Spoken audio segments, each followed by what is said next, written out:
Hola, ¿sabías que en la obra La Guerra de las Galias no solamente se narraron los conflictos que César tuvo con los celtas, sino también con los germanos?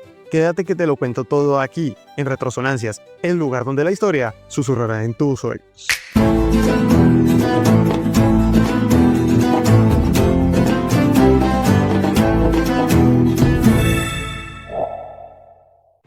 Después de la derrota de los helvecios, los líderes galos habían acudido a César para felicitarlo, ya que según él, les había hecho un gran favor al derrotar a los helvecios, esos mismos que querían moverse de su tierra y que en teoría amenazaban a todos los galos. Pero, de acuerdo al relato de César, aquella visita no había sido solo un gesto de cortesía, pues la solicitaron en la más absoluta discreción para estar lejos de los ojos de posibles espías. A la cabeza de este grupo estaba Diviciaco, el druida perteneciente a la tribu de los Edus, y el cual, por su posición y sabiduría, era un hombre muy respetado. Él había sido uno de los pocos galos que habían viajado hasta Roma en el pasado, buscando ayuda contra sus enemigos. Ahora, su pueblo estaba amenazado por los germanos y tenía que convencer a César de que actuara antes de que fuera demasiado tarde. Cuando llegaron al campamento romano, fueron recibidos en la tienda del general. César los observó con interés. Los rostros de los galos reflejaban preocupación, y algunos de ellos apenas podían ocultar el miedo. Diviciaco fue el primero en hablar. Con la voz cargada de emoción, explicó la desesperada situación en la que se encontraba la Galia. General, no hemos venido solo a agradecer tu victoria sobre los helvecios. Venimos con el corazón angustiado porque hay una sombra más oscura acechándonos. Debido a los conflictos entre los Edus y otras tribus como los ecuanos y los arvernos, resultó que un día estos últimos contrataron a los germanos como mercenarios para apoyarlos en la guerra. En un principio habían cruzado el Rin cerca de unos 15.000 hombres. Pero dado que los territorios de los galos eran ricos en recursos naturales y ganado, se habían asentado en ese lugar más de 120.000, todos ellos liderados por Ariovisto. Como te podrás imaginar, los Edus intentaron resistir, lucharon una y otra vez contra los hombres de Ariovisto. Sin embargo, fueron derrotados, perdieron a sus nobles, a su senado, a su caballería. Lo que antes era un pueblo poderoso, incluso respetado por la mismísima Roma, para ese momento era solo una sombra de lo que fue. Nos obligaron a entregar a nuestros hijos como rehenes. Nos hicieron jurar que jamás pediríamos ayuda a Roma, que nunca nos rebelaríamos contra su dominio. Nos han convertido en esclavos en nuestra propia tierra. Un silencio pesado se apodera de la tienda. Diviciaco respira hondo antes de decir lo siguiente. Fui el único que se negó a jurar lealtad a Ariovisto. El único que no entregó a su familia como garantía. Pero el problema no terminaba allí. Incluso los ecuanos, que en un principio fueron aliados de Ariovisto, habían caído en desgracia. Pues al principio, ellos pensaban que podían controlar a los germanos, pero habían perdido el control. Ariovisto se había instalado en sus tierras y había tomado la mejor parte para sí, y lo peor es que no se detendría. Hacía apenas unos meses, habían llegado cerca de 24.000 guerreros arudes en una nueva oleada de invasores, y Ariovisto exigía que le cedieran otra parte de su territorio. Si nadie los detiene, dijo Diviciaco, en pocos años los hermanos habrían expulsado a todos los galos de sus propias tierras. Los jefes galos hicieron algo que sorprendió a los oficiales romanos presentes en la tienda.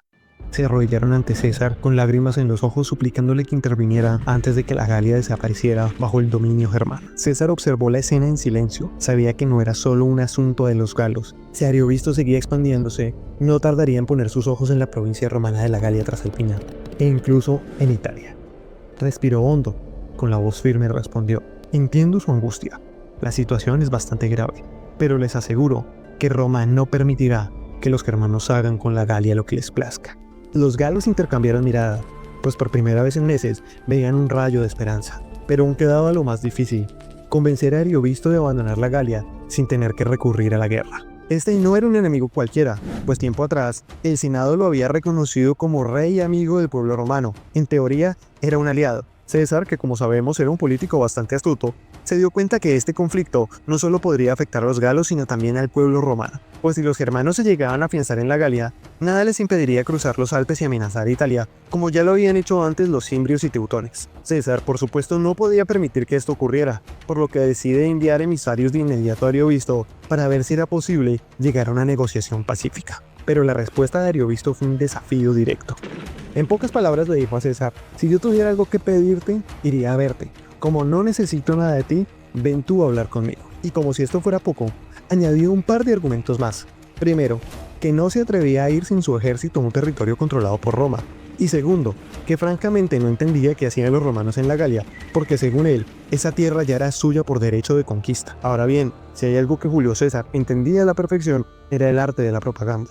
Y es que, como lo hemos mencionado en episodios pasados, la Guerra de las Galias no era un simple registro histórico, sino una herramienta política. En otras palabras, no solamente le bastaba con derrotar a sus enemigos, sino que tenía que convencer a su pueblo que siempre la guerra fue su última opción, que él había intentado por todos los medios posibles evitar el conflicto, y que si empuñaba la espada era para proteger a Roma y sus aliados. Por eso, tras la altanera respuesta de Ariovisto, César no se quedó de brazos cruzados, pero tampoco saltó de manera directa a la guerra. Sabía que debía construir el argumento de que los germanos eran una amenaza incontrolable, y que él, como un buen líder romano, había agotado todas las vías diplomáticas para evitar recurrir a la fuerza, por lo que en su texto menciona que decidió enviar nuevos emisarios a Ariovisto. En él, dejaba claro que Ariovisto estaba traicionando la buena voluntad de Roma. Le recordó que años atrás, durante su consulado, el Senado lo había reconocido como rey y amigo del pueblo romano, y que esta distinción no era un simple título honorífico, sino un reconocimiento que implicaba cierto grado de respeto mutuo. Pero en lugar de actuar como un aliado de Roma, ahora ignoraba las propuestas de paz, rechazaba las reuniones diplomáticas y se comportaba como un tirano. El mensaje de César presentaba 3 demandas concretas. Primero, que dejara de cruzar el Rin con guerreros germanos. La Galia ya estaba lo suficientemente llena de soldados invasores. Segundo, que liberara a los rehenes que había tomado de los edos y que permitiera que los ecuanos hicieran lo mismo con los suyos. Tercero, que dejara de atacar a los eduos y sus aliados y cesara de inmediato las agresiones contra los pueblos que Roma protegía. Si Ariovisto accedía a estas condiciones, podría mantener su relación pacífica con Roma, pero si se negaba, entonces César no podía quedarse de brazos cruzados mientras se cometían injusticias contra los aliados de la República. Y aquí está el punto clave. Con esta carta, César no solo le planteaba un ultimátum a Ariovisto, sino que dejaba el terreno preparado para justificar la guerra ante el Senado y el pueblo de Roma. Porque claro, si Roma buscaba dominar la Galia, necesitaba una razón legítima para intervenir. No podía parecer que César estaba librando una batalla de conquista solamente por ambición personal, aunque siendo totalmente honestos, eso era lo que estaba haciendo. Obviamente, como era de esperarse, la respuesta de Ariovisto fue un portazo en la cara. Prácticamente le dijo a César que en la guerra el vencedor pone las reglas y los vencidos simplemente obedecen. Es decir, que los galos que ahora estaban bajo su dominio le pertenecían bajo derecho de conquista y Roma no podía decir nada al respecto. Con esto, César tenía lo que necesitaba, una justificación perfecta para la guerra. Podía presentarse en Roma no como un agresor, sino como el protector de los aliados de la República, un defensor del orden, el líder que, tras agotar todos los intentos de negociación, se veía obligado a empuñar la espada por la justicia. Ariovisto no se quedó callado ante las exigencias de César. Desde su punto de vista, el líder romano estaba metiéndose donde no le correspondía. Los romanos, dijo, hacen lo que quieren con los pueblos que derrotan en batalla sin que nadie les diga cómo administrar a sus vencidos. Así que, si Roma no aceptaba que le dijeran qué hacer con sus territorios conquistados, porque él tendría que aceptar órdenes sobre lo que hacía con los suyos. Para él, la situación era bastante clara. Los edus habían perdido en el campo de batalla, habían apostado por la guerra y habían salido derrotados, así que ahora le debían tributo. César, al meterse en el asunto, estaba afectando sus ingresos, y eso era algo que no pensaba tolerar. Además dejó claro que no iba a devolver a los rehenes edus ni hacer la guerra sin motivo contra nadie. Mientras los pueblos sometidos cumplieran con su obligación de pagar tributo, no tenían nada que temer. Pero si intentaban rebelarse, ni su título de hermanos del pueblo romano les iba a servir de protección. Y por si a César le quedaba alguna duda de con quién estaba tratando, Ariovisto le lanzó una advertencia final. Si crees que puedes desafiarme, adelante.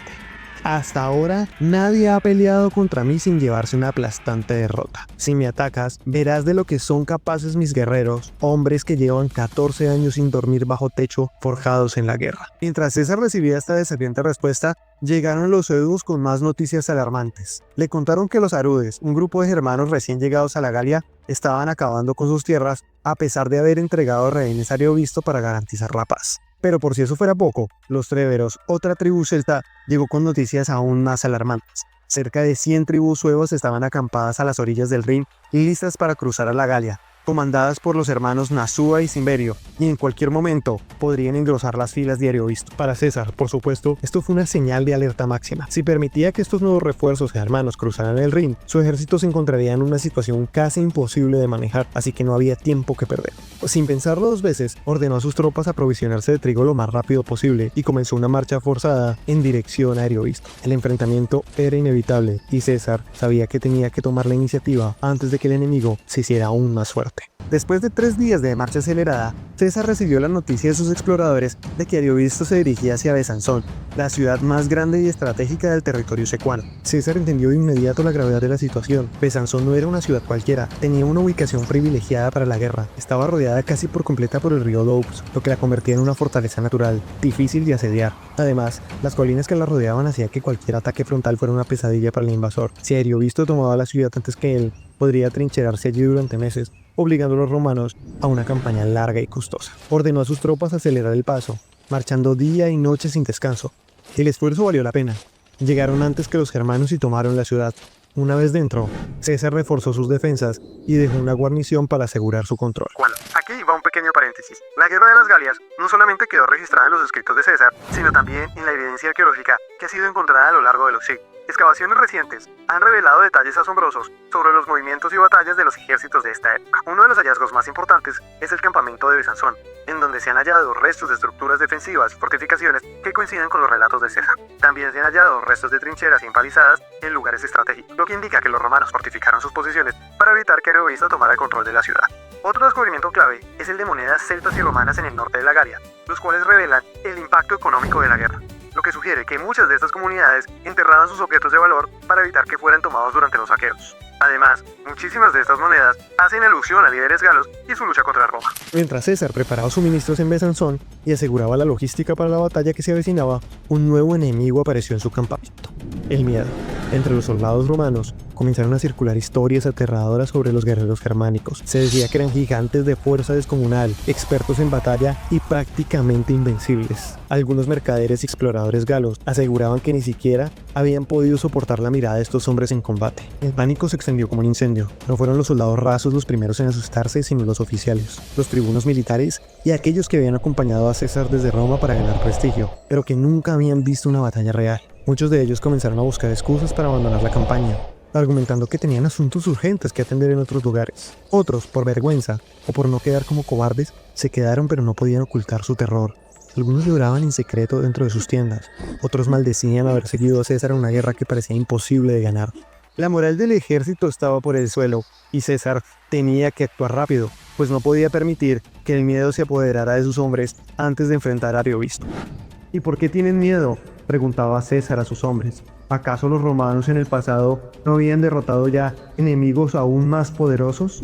César les recordó que sus antepasados habían vencido ya a los cimbrios y teutones en tiempos de Cayo Mario, y adicional a ello, y más recientemente, habían aplastado la rebelión de esclavos en Italia, aun cuando estos habían aprendido el arte de la guerra de ellos mismos. César desmontó también la supuesta gran estrategia de Ariovisto.